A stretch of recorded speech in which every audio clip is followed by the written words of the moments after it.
श्री गणेशाय नमः. श्री गुरुदेव दत्त. श्री स्वामी समर्थ महाराज की जय. तर स्वामी सेवा फिटनेस या चॅनलमध्ये तुम्हा सर्वांचं पुन्हा एकदा मनापासून स्वागत आहे. तर स्वामी भक्तांनो, आज तुम्हाला गुरुपौर्णिमेच्या खूप खूप शुभेच्छा. गुरुपौर्णिमेच्या निमित्ताने तुम्हाला माझ्याकडून व माझ्या फॅमिलीकडून खूप खूप शुभेच्छा.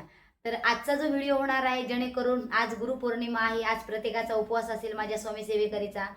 तर जेणेकरून आज मी तुम्हाला सांगणार आहे, खूप महत्त्वाचा व्हिडिओ आहे. जेणेकरून आत्तापर्यंत तुम्हाला माहिती नसेल किंवा असेल, सांगता येत नाही, पण जेणेकरून आजच्या ज्या व्हिडिओमध्ये मी तुम्हाला सांगणार आहे स्वामींविषयी, तर ते सगळं ऐकायचं आहे आणि त्याच पद्धतीने तुम्हाला स्वामींना काय मानायचं आहे ते तुम्हाला मी सांगणार आहे. ठीक आहे.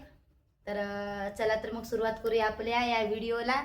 जेणेकरून आज गुरुपौर्णिमा आहे, तर साधी सोपी सेवा मी केलेली आहे. मी काही जास्त देवाला करत नाही आहे. जेवढं माझ्याने स्वखर्चाने जेवढं मला करता येतं मी तेवढंच करत असते. आणि तुम्हाला आता पण सांगते, देवाला जास्त वस्तू नाही लागत, देवाला कुठल्याच गोष्टी नाही लागत, फक्त तुमची श्रद्धा आणि सेवा लागते. बाकी सगळं सगळं काही माणसाला लागत असतं.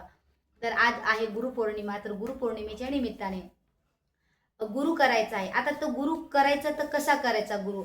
आता गुरु करणे आणि गुरुपद घेणे, गुरुपद वेगळं आहे आणि गुरु करणे खूप वेगळं आहे. ठीक आहे. तर आजच्या या व्हिडिओमध्ये तुम्हाला स्वामींना गुरु कसा करायचा आहे, तर आजच्या या व्हिडिओमध्ये मी तुम्हाला सांगणार आहे. तर शेवटपर्यंत हा व्हिडिओ तुम्हाला पाहायचा आहे, ऐकायचा आहे. आणि त्याच प्रकारे आजच्या या व्हिडिओमध्ये जे सांगितले ते तुम्ही आज रात्रपर्यंत 12 वाजेपर्यंत किंवा उद्या सकाळपर्यंत पौर्णिमा असते, जेणेकरून पौर्णिमाचा उपवास कोणी दुसऱ्या दिवशी सोडत असतो आणि कोणी रात्री पण सोडू शकतो. त्यांच्या शरीरानुसार असतं, ते डिपेंड असतं, ते किती सहन करू शकतात. ठीक आहे. तर आज आहे पौर्णिमा. तर आजच्या डेटमध्ये तुम्ही स्वामींना गुरु करायचा आहे. तर स्वामींना गुरु कसा करायचा आहे, तर सगळ्यात पहिल्यांदा तुम्हाला एक नारळ घ्यायचा आहे. नारळ, तांब्याभर पाणी घ्यायचं आहे. खडी साखर, उदबत्ती किंवा धूप असेल तर त्या वस्तू घ्यायच्या आहेत आणि स्वामींपाशी या ठिकाणी बसायचं आहे. तर स्वामींना पहिल्यांदा प्रणाम करायचा आहे की स्वामी महाराज, तर मी तुमची सेवा अशीच करत राहिली आतापर्यंत, पण गुरु कधी केलाच नाही मी तुम्हाला. पण गुरु करणं खूप महत्त्वाचं आहे. जीवनामध्ये गुरु असणं खूप भाग्याचं आहे. का तर गुरु असेल तर आपल्याला सर्व मार्ग मिळतात. म्हणून स्वामींना तुम्हाला गुरु करायचा आहे. मी तर गेल्या वर्षी गुरुपौर्णिमेच्या दिवशीच गुरु केला होता. त्याच्या 1 वर्ष पहिलं मी स्वामींची सेवा केली होती. मला माहिती सुद्धा नव्हतं की गुरु करतात म्हणून. जेव्हा मी स्वामींच्या मठात गेले तेव्हा मला सगळ्या गोष्टी कळायला लागल्या. तर साधी सोपी आहे. तुम्ही घरी सुद्धा गुरु करू शकता. जे सांगितलं आहे तुम्हाला, थोडंसं साहित्य, ते साहित्यामध्ये आणायचं आणि स्वामींपाशी बसायचं की स्वामी महाराज, माझ्या आयुष्यामध्ये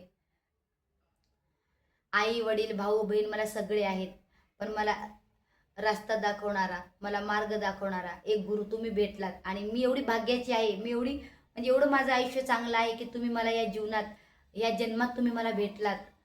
तर महाराज, मी तुम्हाला आज गुरुपौर्णिमेच्या निमित्ताने आज मी उपवास ग्रहण केलेला आहे आणि मी तुमची सेवा करते, म्हणजे एक मी शिष्य म्हणून आहे तुमची.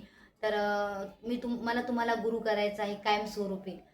तर महाराजांना ही गोष्ट बोलायची. त्यानंतर स्वामी महाराज, माझ्या जीवनामध्ये मी काय वाईट कर्म केले, काय कोणाशी खोटं बोलले, कोणाचा तळतळाट लागला, मला श्राप लागला असेल तर त्या गोष्टीतून मला मुक्त करा.